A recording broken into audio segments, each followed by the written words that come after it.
Hi students, welcome to the channel. Coming back to the topic that is features of using hub.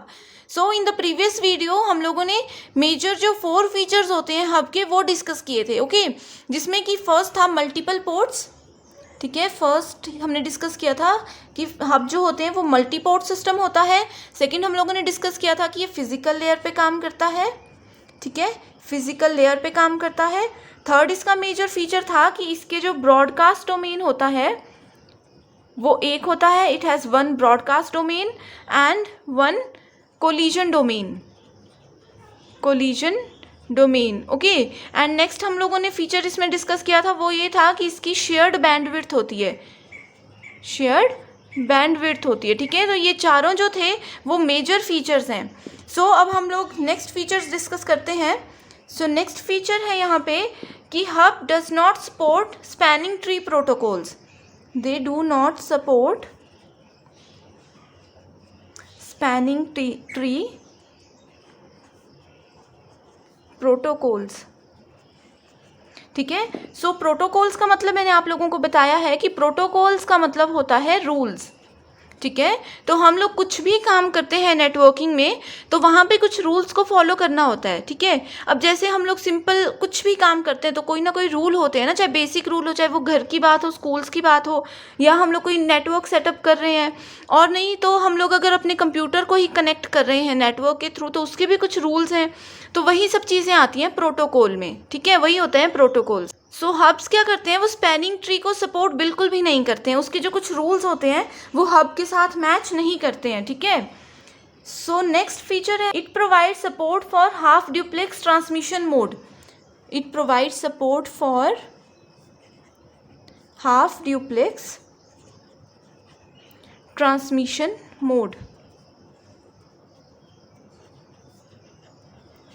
Okay, so transmission क्या होता है? Transmission होता है एक जगह से दूसरी जगह पे किसी चीज़ को ट्रांसफ़र करवाना, ट्रांसमिट करवाना. ठीक है, सो जो हब्स होते हैं वो हाफ ड्यूप्लेक्स मोड को फॉलो करते हैं. हाफ ड्यूप्लेक्स का मतलब होता है जैसे वॉकी टॉकी होते हैं. वॉकी टॉकीज़ में क्या होता है देख लो, जनरली जैसे ये पर्सन 1 है, ये पर्सन 2 है. जब एक बोलेगा तो दूसरे को सुनना होता है, एंड जब दूसरा बोलेगा तो पहले वाले को सुनना होता है. दोनों साइमल्टेनियसली नहीं बोल सकते, दोनों साथ में बात नहीं कर सकते, है ना. एक का जब कंप्लीट हो जाएगा तभी दूसरा बोलेगा. So half duplex transmission mode में यही होता है कि पैकेट जो हैं, डेटा पैकेट्स एक जगह से, ये सोर्स है, सोर्स नहीं, ये दोनों सोर्स का काम भी करते हैं, डेस्टिनेशन का काम भी करते हैं. ठीक है, सो ये फर्स्ट डिवाइस है, ये सेकंड डिवाइस है. सो यहाँ पे क्या होगा, जब यहाँ से पैकेट जाएगा एंड यहाँ तक पहुँच जाएगा, उसके बाद ही यहाँ से पैकेट डिलीवर होगा दूसरी तरफ को. ठीक है, ये होता है हाफ ड्यूप्लेक्स ट्रांसमिशन मोड. तो हाफ ड्यूप्लेक्स वैसे तो वेरी यूज़फुल होता है ये. जैसे कि ट्रैफिक में हम लोग, ट्रैफिक पुलिस वाले क्या करते हैं, सिंगल रोड है, पहले वो यहाँ से गाड़ियाँ जाने देंगे, जब ये वाले गाड़ियाँ अपने एंड तक पहुँच जाएंगी उसके बाद दूसरी तरफ से वो ट्रैफिक को रिलीज़ करते हैं. ठीक है, सो ये भी हाफ ड्यूप्लेक्स है. इससे होता क्या है, इससे जो कोलिजन के चांसेस है वो कम हो जाते हैं. अब ट्रैफिक की बात करते हैं, ट्रैफिक अगर वन वे होगी, एक बार में सिर्फ एक डायरेक्शन पे लोग जा सकते हैं, तो एक्सीडेंट के चांसेस कम होंगे ना. लेकिन ये क्या है, ये बहुत ही स्लो प्रोसेस है. ठीक है, अगर दोनों तरफ से गाड़ियाँ साथ में आती जाती हैं तो उसमें थोड़े रिस्क होंगे, लेकिन ट्रांसमिशन जो है वो बहुत फास्ट होगा, किसी को वेट नहीं करना पड़ेगा. ठीक है, तो यही होता है half duplex transmission mode. And यहाँ पे जो हमने बताया कि ये स्पैनिंग ट्री प्रोटोकॉल्स को यूज़ नहीं करता. जो स्पैनिंग ट्री है वो भी बता देती हूँ थोड़ा सा, इसको हम STP भी बोल सकते हैं. ठीक है, STP की फुल फॉर्म है spanning tree protocols. Okay, so STP is use to make a loop free network. It is use to make loop free network.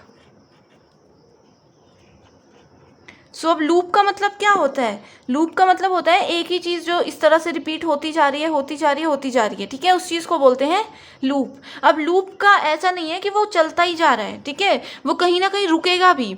अगर मान लीजिए जैसे हम लोगों ने C लैंग्वेज या किसी और प्रोग्रामिंग लैंग्वेजेस में भी देखा होता है, लूप्स क्या होते हैं, वो रिपीट होती जाती है चीज़ एक ही बार, है ना, मतलब कई बार रिपीट होती जाती है एक ही जगह पे, जब तक कि उसकी एंड स्टेटमेंट नहीं आ जाती. उस पर हम लोग बताते हैं कि लूप सिर्फ 5 बार चलेगा, 3 बार चलेगा, एंड जब वो कंप्लीट हो जाएगा नंबर, लूप अपने आप रुक जाता है. ठीक है, तो spanning tree protocol is use to make a loop free network.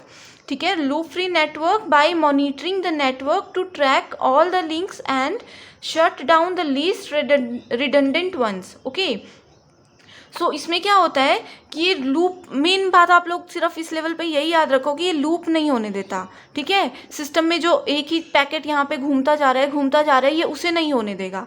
ठीक है, तो इससे क्या होता है, एसटीपी ये काम करता है। ओके, बट हब में हम लोगों ने क्या लिखा कि ये do not support spanning tree protocols. Hub ये वाला रूल फॉलो ही नहीं करता, इसमें ये पैकेट्स एक ही जगह पे बार बार गोल गोल घूमते ही रहते हैं।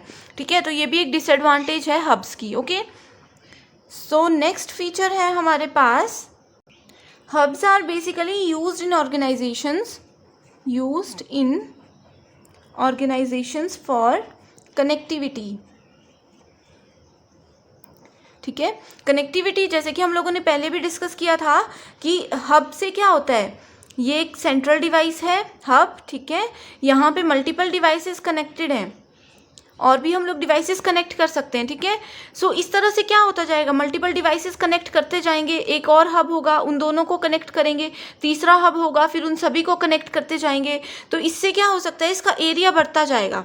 ठीक है, सो इस तरह से हम लोग मल्टीपल कंप्यूटर्स को कनेक्ट करके अलग अलग मॉड्यूल्स बनते जाएंगे, एंड उन सभी मॉड्यूल्स को जब कनेक्ट करेंगे तो हमारे नेटवर्क का एरिया, जो कवरेज एरिया होता है नेटवर्क का, वो बढ़ जाएगा।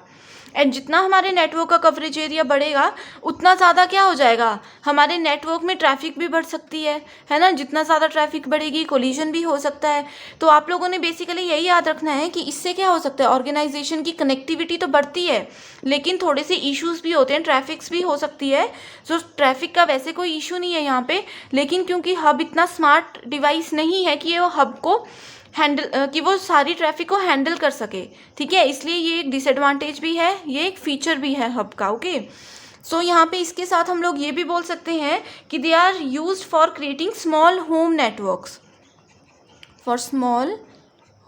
नेटवर्क्स, ठीक है, सो इसी तरह से यहाँ पे हब्स अगर हम कनेक्ट करते जाते हैं, सो स्मॉल होम नेटवर्क्स को ही कनेक्ट कर सकते हैं। इससे ज़्यादा रेंज होगी, इससे ज़्यादा अगर सिस्टम्स होंगे तो हब जो है वो हैंडल नहीं कर पाएगा ट्रैफिक को, कोलिजन को, एंड यहाँ पे नेटवर्क इतना ज़्यादा कॉम्प्लिकेटेड हो सकता है। ठीक है, करने को तो हम लोग कनेक्ट जितने मर्जी सिस्टम्स कर लें, लेकिन जब फाइल्स ट्रांसमिट होंगी, डेटा ट्रांसमिशन होगा, तो हमारा ये नेटवर्क इतना ज़्यादा कॉम्प्लिकेटेड हो जाएगा कि उसे सॉल्व करना बहुत ही डिफ़िकल्ट हो जाएगा, उसे वहाँ से बाहर निकालना बहुत डिफ़िकल्ट हो जाएगा। ठीक है, सो इसलिए हमेशा जब भी हब यूज़ करना है तो उसे स्मॉल होम नेटवर्क्स के लिए यूज़ कर सकते हो, या जो छोटे लेवल के ऑफिसेस होते हैं, छोटे ऑर्गेनाइजेशंस होती हैं, इंस्टीट्यूशंस होते हैं, वहाँ पे यूज़ कर सकते हैं, जहाँ पे सिर्फ 10, 12, 15 इतने से सिस्टम्स को हम लोगों ने कनेक्ट करना होगा। Okay, so these are all about the features of using hub in case of computer networking. I hope आप लोगों को ये सब टॉपिक समझ आ रहे हैं, एंड ये सभी फीचर्स आप लोग याद रख लेना, एग्जामिनेशन पॉइंट ऑफ व्यू से ये बहुत ही ज़्यादा इंपॉर्टेंट है। Thank you.